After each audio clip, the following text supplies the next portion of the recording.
What is going on, everyone? I am joined by one half of your title eliminator bout for Golden Ticket this December. Now, just coming away from the fight, how are you feeling for that one, buddy? Feeling dangerous, bro. Like we always. Everything's going proper, and I just, to be honest, I'm kind of surprised that he wants to step in there with me. To be honest, that's where I'm at now. Yeah, and then this year as well, he's sort of just burst onto the scene out of nowhere. I was lucky enough to sort of catch it at the start, but this year especially, you got the gold at the Four Nations and the bronze at the Europeans as well. How would you describe this year has been in terms of the way that you've been able to come onto the scene? It's changed my life, man. To be honest, bro. But it's thanks to my coach Vaughan and my teammate Jake, because he showed me the work rate, what you need to put in to achieve what I've been achieving, and that's what I have. You know what I mean? Yeah, and then in terms of taking a look at this fight going forward, I've already mentioned in terms of your surprise that the opponent did upset the fight, but do you see this as just being the common running trend now, getting these sort of title eliminator bouts or title bouts if you're not competing at some sort of tournament-based sort of fighting style? Yeah, bro. I'm just getting more experience for the Worlds, to be honest, because I'm coming for the gold medal at the Worlds. You know what I mean? Look, it's a massive platform, and it'll help me a lot in my career. So I'm coming for it. Yeah, and then in terms of taking a look at the sort of Europeans, obviously, it still had a great showing in there. Didn't come away with the goal. But what was the biggest takeaway from something like that? Uh, it's just a mental battle, really, because you're fighting one day, you get a win, you're buzzing, your adrenaline's rushing, and then it comes down and you realise you got to do it again the next day. But no excuses. The guy who I fought from Austria, 10-3, he was he had two finishes, and I had a finish, but I also had a hard decision against the Slovakian guy who was 13-4. So he's another experienced guy, dangerous guy also. He's knocked people out.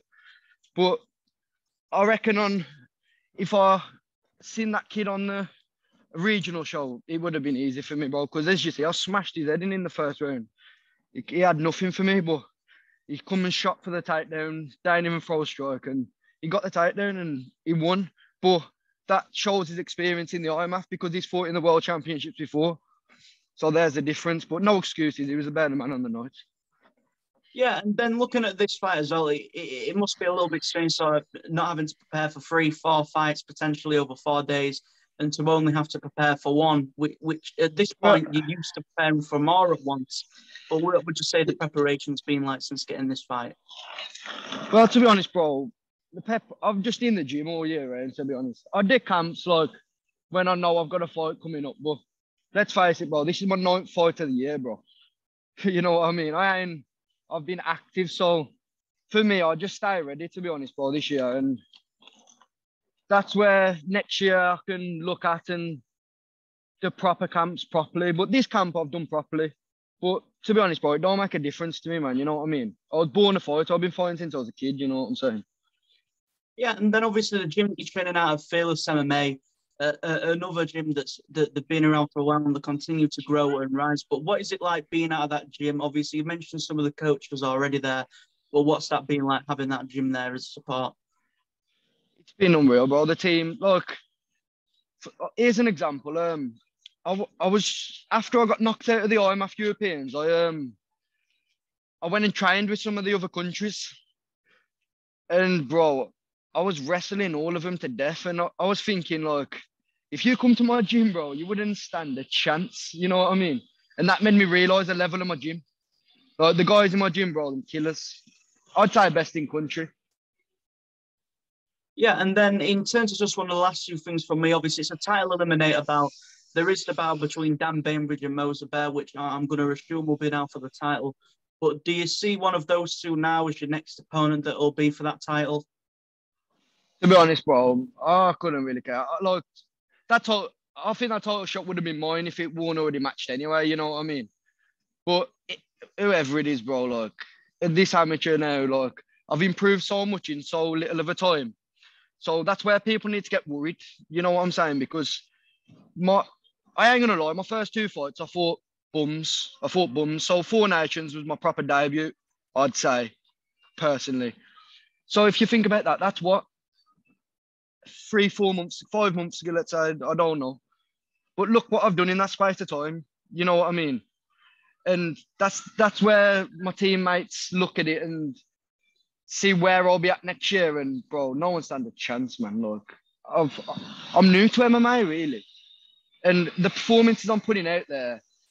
And that's another thing. I ain't padded my record. I thought Butterworth, he bet me in the 5th round. It was one of my worst performances. What could have happened? But experienced guy. I took the fight. Big bantamweight as well, and I was walking around light then.